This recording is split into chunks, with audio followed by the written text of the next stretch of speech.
안녕하세요. 김기남TV의 김기남입니다. 이번 영상은 최근 정치권에서 뜨거운 논란이 되고 있는 노란봉투법에 대해 말씀드리겠습니다. 노란봉투법은 노동자 권리를 강화하는 법일까요?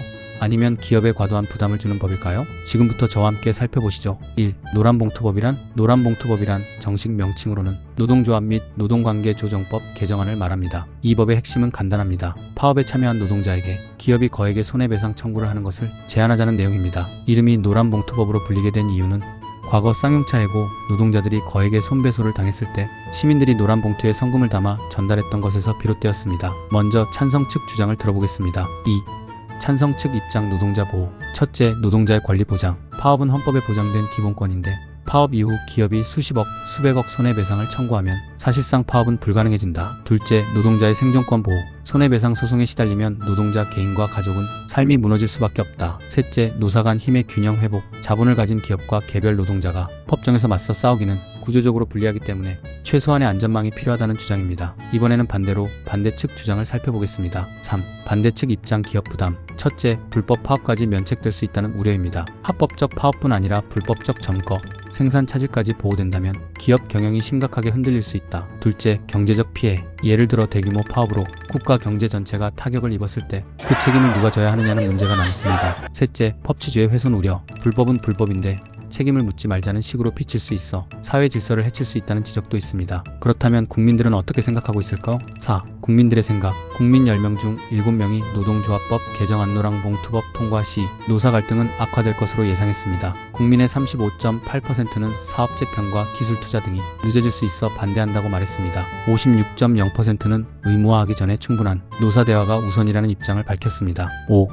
경제계 입장. 경제계는 그 어느 때보다 높은 불확실성을 우려했습니다. 국내의 기업들은 개정안이 통과되면 우려하는 사항은 협력업체 계약 조건 변경 및 거래처 다변화 45.0%, 국내 사업 축소 철수 폐지 고려 40.6%, 해외 사업 비중 확대 30.1% 할 것을 꼽았습니다. 한국경영자총협회와 대한상공회의소, 한국경제인협회, 한국무역협회, 중소기업중앙회, 한국중견기업연합회는 8월 19일 국회 본관 앞에서 지방, 경총 및 업종별 단체들과 함께 노동조합법 개정 반대 경제계 결의대회를 열었습니다. 경제단체들은 국회가 경제계 우려는 무시한 채 노동계의 요구만 반영하여 노란봉투법 처리를 처리하는 것을 규탄하며 법안 수정을 거듭 호소했습니다. 이들 단체는 노동조합법 개정안은 협력업체 노조의 원청업체에 대한 쟁의 행위를 정당화하고 기업의 사업 경영상 결정까지 노동쟁의 대상으로 삼아 우리 경제를 위태롭게 하는 법안이라고 지적하며 노란봉투법 통과 시 국내 산업 생태계는 결국 무너지게 될 것이라고 재차 강조했습니다. 이들 단체는 자동차, 조선 등 국내 주요 산업은 업종별로 다양한 협업체계로 구성됐고 협력업체 수는 최대 수천 개에 달한다며 원청의 사용자성을 인정할 경우 1년 내내 협력업체 노조의 교섭 요구나 파업에 대응해야 한다고 지적했다. 그러면서 원청 기업은 국내 협력업체와 거래를 단절하거나 해외로 이전할 수밖에 없고 이로 따라 국내 중소협력업체가 도산해 국내 산업 공동화 현상이 현실화할 것이라고 경고했습니다. 경제단체들은 지금도 산업 현장은 파업에 따른 근로 손실 일수가 선진국보다 많고 강성노조의 폭력과 파괴, 사업장 점거 등 불법행위가 빈번하게 발생한다며 구조조정과 해외 투자까지 쟁의행위 대상이 된다면 파업과 실력 행사로 기업의 중대한 경영상 의사결정이 진행되기 어려울 것이라고 꼬집었습니다. 6. 외투기업의 우려는 본사 투자 결정 지연 또는 철회 가능성이 50.3%로 가장 많았다. 또 본사 정책과 한국노동법 규제 간 괴리 확대 39.5%, 한국시장 투자 매력도 하락 33.5%가 뒤를 이었다. 이외 한국 내 생산 차질, 공급망 안정성 저하 18.0%, 외국인 경영진과 해외 인재 유입 저하 13.2% 등을 지목했습니다. 주한유럽상공회의소 ECCK가 7월 28일 교섭 상대 노조가 불분명한 상황에서 교섭을 거부했다는 이유로 형사처벌 위험에 직면할 경우 한국 시장에서 철수할 수 있다면서 해당 법 개정안의 재검토를 촉구했습니다. 국내 경영계가 아닌 한국에 투자한 외국 투자 기업들의 입장에서 나온 노란봉투법에 대한 우려로 한국 시장 철수까지 거론하면서 관련 법 개정에 반대한다는 점에서 향후 당정의 결정에 영향을 줄지 이목이 쏠리고 있습니다. ECCK는 한국에서 활동하는 유럽계 기업들을 대변하기 위해 2012년 설립된 단체로 현재 약 400여 개 회원사들이 활동하고 있는 단체입니다. 7.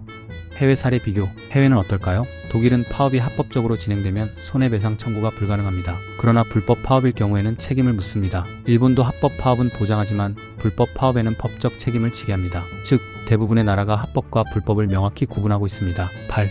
정리와 재현, 결국 노란봉투법의 핵심 쟁점은 이겁니다. 노동자의 권리를 얼마나 넓게 보호할 것인가? 불법 파업의 범위를 어디까지 인정할 것인가? 저는 이 법이 단순히 노동자와 기업의 싸움이 아니라 헌법상 노동권과 경제질서 안정 사이의 균형점을 어떻게 찾을지의 문제라고 생각합니다. 따라서 정치권은 노사 모두 납득할 수 있는 합리적인 선을 마련해야 할 것입니다. 저의 생각을 말씀드리겠습니다. 저는 노란봉투법이 통과되어 시행된다면 우리나라의 경제는 그야말로 직격탄을 맞고 나락으로 추락할 거라 생각합니다. 우리나라는 지금도 기업하기 힘든 나라인데 노란봉투법까지 통과되면 이것은 기업을 우리나라에서 나가라고 등 떠미는 것이라고 생각합니다. 이번 영상은 노란봉투법에 대해 함께 살펴보았습니다. 여러분은 어떻게 생각하시나요?